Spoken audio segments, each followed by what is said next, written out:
ఆయన కరీంనగర్ జిల్లా hospital superintendent ఉండే ఆయన నన్ను ఐసీయూలోకి తీసుకెళ్ళడానికి వచ్చారు ఆయన దగ్గరికి, ఆ పేషెంట్ దగ్గరికి. నేను అడిగినా ఏంటి స్వామి మరి పరిస్థితి అంటే ఆయన నాకు అడుగుతున్నారు, ఏంటి గురుగారి పరిస్థితి అంటే అన్న నేను డాక్టరా నువ్వు డాక్టర్ నాకెందుకు అడుగుతున్నా అన్న, నీకు నమ్మకం ఉందంటే నమ్మకం ఉందా, కొంత డాక్టర్ నమ్మరని చెప్పి అంటారు. అందుకే అడిగిన అడిగితే ఒకటే అన్నారు, నేను డాక్టర్ వృత్తిరీత్యా డాక్టర్ కావచ్చు కానీ దేవుడిచ్చిన వరం అది, కానీ మాకు కూడా లిమిటేషన్ ఉంది, ఏదైనా పైన వాడే అసలైన డాక్టర్ ఆయన ఇయ్యాలని అన్నారు. అయిన తర్వాత నేను అడిగిన మరి మన వాడి పరిస్థితి ఏంటి అని అడిగిన, వాడి పరిస్థితి ఏంటి అంటే మెడికల్ పరంగా he's nothing but no more, ventilator తీస్తే వాడు అయిపోయింది, కాకపోతే మనకు తెలిసిన వాడు కాబట్టి ఇంతవరకు ఉంచడం, బయట వాళ్ళది ఎప్పుడో తీసేవాడు ఎందుకంటే అది లేదు హోప్ లేదన్నారు. అక్కడ వెళ్ళి చూస్తే అక్కడ వెళ్ళినాక చూస్తే అందరూ డాక్టర్స్ ఉన్నారు. చూసిన తర్వాత ఏంటి ఆవగించేంత ప్రాణం ఉంది వాళ్ళు మిగిలి ఉన్నది.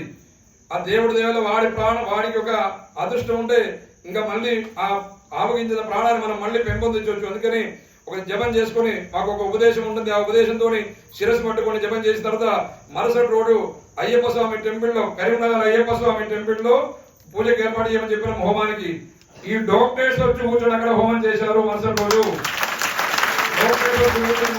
హోమం చేసినాక నేనే చేశాను హోమం. కరీంనగర్ అయ్యప్ప టెంపుల్ ఉన్నప్పుడు రాజయ్య గారు వారే మొత్తం హోమానికి అరేంజ్ చేశారు. ఆ హోమం చేసిన హోమం నుంచి సంపాదన ఒక డ్రోప్ ఇట్లా తీస్తాం. మృత్యుంజయ హోమం, ధన్వంతరి హోమం, అలాగే సుదర్శన హోమం, కొన్ని పవిత్రమైన చెప్పకూడదు కొన్ని మంత్రాలు ఉండదు, కొన్ని రహస్య మంత్రాలు మాకు ఉపదేశం ఉండేది. ఆ మంత్రాలతో హోమం చేసినాక ఆ సంపాదన తీసుకుపోయి ఆ డాక్టర్తోనే చెప్పినాం ఆయన పెదవికి రాయమని.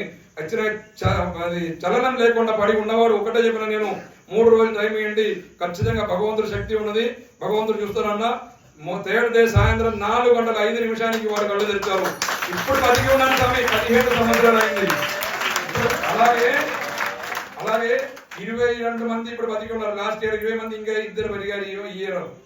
అలాగనే అంత ముందు 2 ఉండే వాళ్ళకి దేవుడు 2వ జన్మ ఇచ్చారు. 2వ జన్మ ఇచ్చినాక మళ్ళీ 1 ఇయర్ దాకా మంచిగా 1 ఇయర్ తర్వాత మళ్ళీ తాగుడు మొదలు పెట్టారు.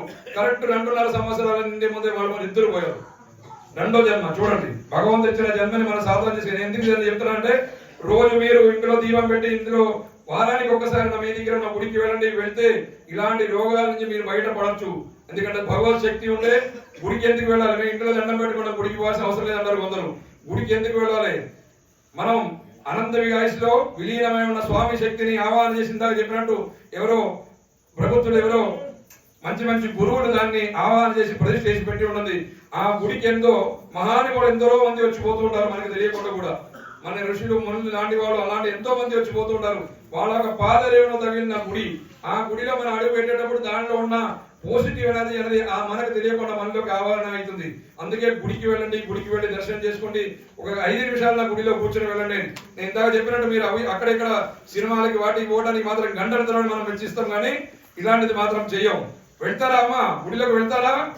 వారానికి ఒకసారి వెళ్తారా? ఇప్పుడు చిన్నగా చెప్తున్నారు స్వాములు, మీరు స్వామి ధర్మాన్ని మనం కాపాడుకోవాలి. అలాగైతేనే మనకి జన్మ ఉంటుంది. మళ్ళీ మన పిల్లలు వచ్చిన వాళ్ళ పిల్లలు కూడా మళ్ళీ బ్రతకనే ఉంటుంది. అందుకని ఖచ్చితంగా గుడికి వెళ్ళండి, మన సనాతన ధర్మాన్ని పాటించండి. దయచేసి ఎవరు అన్నిదా భావించొద్దు. మీకు అలవాటు మానవుడు కొత్త జీవనం రండి. అలాగే మాతా పిత గురుదేవం అన్నారు.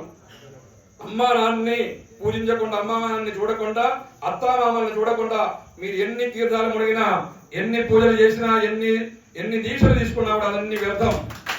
ఏది చేసినా కూడా ఎంత చేయండి, మీరు లక్షల కోట్లు దానం చేయండి, కానీ వ్యర్థం. ఎందుకంటే మనం ఇంటి పెరట్లో తీసుకుపోయి కాదు అమ్మా నాన్న పెట్టాల్సింది.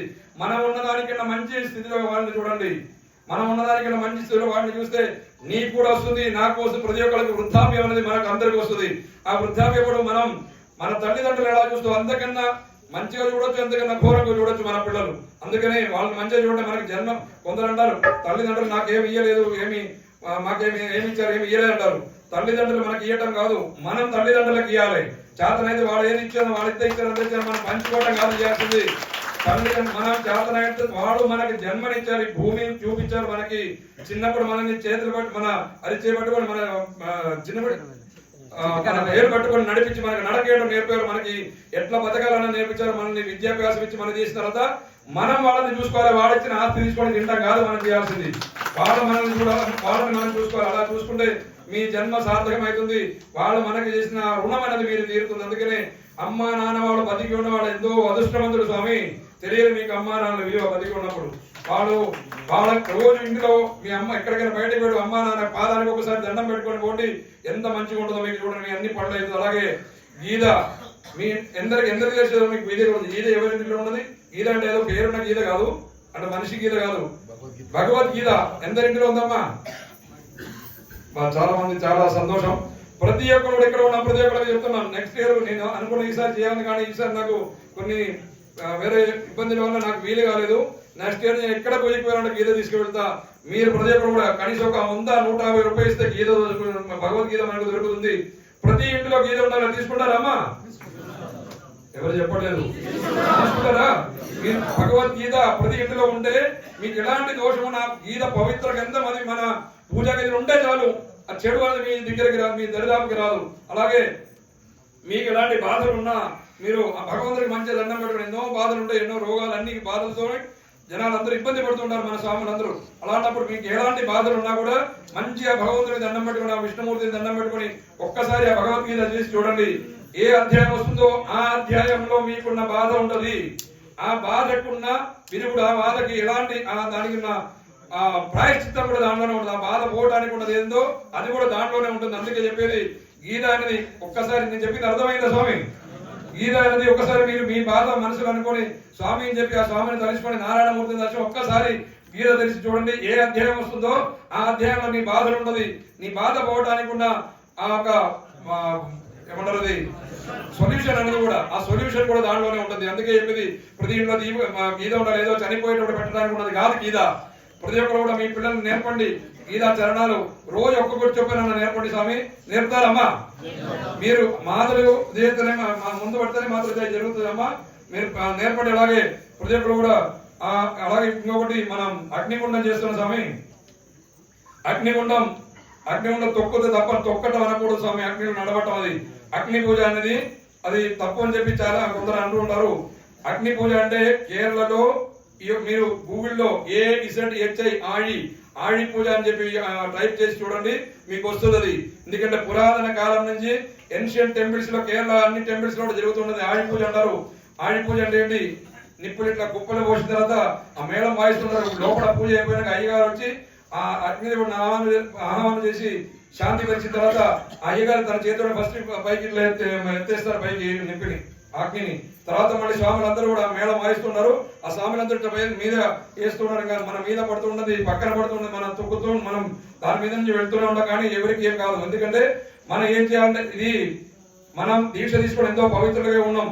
కానీ ఎలాంటి దోషం ఉన్నా, మనకి ఎలాంటి పాపం ఉన్నా, మన కుటుంబానికి ఎలాంటి దోషం ఉన్నా కూడా ఆ సమస్తం మీరే తీసుకొని ఆ కుటుంబం కోసం మీరు నడుస్తున్నారు. మీరు ఏమనుకోవాలి? మాకున్న దోషం, మా కుటుంబానికి ఉన్న సమస్త దోషం పోవాలి స్వామి అనుకొని, తాత ముత్తాతని ఉన్న దోషం కావచ్చు సమస్తం పోవాలనుకుని అగ్నిదేవుడికి దండం పెట్టుకుని మెల్లగా నడవండి. అక్కడ అగ్నికి దండం పెట్టుకుని నడిస్తే ఎవరు బలవంతం ఏం లేదు, ఎవరి ఇష్టం వాళ్ళది. నడవాలి, నడిస్తే ఎవరు కూడా ఏం కాదు. ఎందుకంటే మాకు కొత్త జీవితం ఏంటి స్వామి చెప్పి ప్రార్థన చేసుకుని నడవండి, మీ అందరికి మంచి జరుగుతుంది. ఎందుకంటే ఆ అగ్నిదేవుడు నామానం చేసి శాంతి పరిచి ఉంచుతున్నాం. అక్కడ తమ అరిచేతుల మీద తను నడిపిస్తున్న అగ్ని శుద్ధి కన్నా మించిన శుద్ధి లేదు. అందుకే చెప్పేది అగ్నిదేవుడు ప్రత్యక్ష దేవుడు. అగ్నిని మనం పొగడితే మనం కాలు పెడితే తప్పు స్వామి. భక్తితో మనల్ని కాపాడండి స్వామి అని చెప్పి చేస్తున్నాం. అందుకని తప్పలేదు. అలాగే మీరు నేను చెప్పింది ఎవరిని నొప్పేయడానికి, ఎవరిని బాధపడడానికి కాదు. ప్రతి ఒక్కరు కూడా అయ్యప్ప స్వామి అనగాల్సిన పోతే అలాగే ఇంత శక్తివంతమైన టెంపుల్ ఇక్కడే ఉంది మనకి, సర్వేశ్వర ఆలయం. ఈ టెంపుల్ కూడా మీరు కనీసం వారానికి ఒకసారి రండి, వచ్చి ఇక్కడ పూజ కనీసం ఇక్కడ వచ్చిన తర్వాత ఏ గుళ్ళో లేకపోతే అయ్యగారికి డబ్బులు ఇవ్వమని చెప్పట్లే. మీరు పోయి అక్కడ ఒక 5 నిమిషాలు ఉంటే ప్రదర్శన చేసుకుని ఒక 5 ప్రదర్శన చేయండి. చేసిన తర్వాత కాసేపు కూర్చుంటే మీకు ఎలాంటి బాధలు ఉన్నా పోయి అన్ని భగవంతుడి అనుగ్రహంతో మీకు అందరికి మంచి జరుగుతుంది. అలాగే ఈ పూజ జరిగే దగ్గర ఇందాక చెప్పినట్టు తాంత్రిక పూజలో ఇక్కడి నుంచి సూర్యుడు సన్ రైజెస్ శక్తి కిరణాలు ఎలా అయితే ప్రసరణ బయటతో, అలాగనే మీ అందరి మీదకి ఆ శక్తి కిరణాలు ఎక్కడి నుంచి మీకు తెలియకుండా మీకు తాగుతూ ఉంటుంది. అందుకే మీరు ఇక్కడ కూర్చున్న వాళ్ళందరూ మీ మనసులో ఒక నిమిషం అయ్యప్ప రూపాన్ని నింపుకొని మాకున్న బాధలు, సమస్త దోషాలు, బాధలన్నీ పోవాలని చెప్పి ఒకసారి మనసారా మొక్కండి స్వామి. మీకున్న బాధలు పోకపోతే అప్పుడు నాకు అడగండి, ఖచ్చితంగా మీకు ఆ దోషాలన్నీ పోతే మనసారా మేము భగవంతుడిని కోరండి స్వామి. ప్రతి ఒక్కరు కూడా అయ్యప్ప స్వామి అనుగ్రహాలను కోరుతూ స్వామి శరణం, స్వామి శరణం అయ్యప్ప.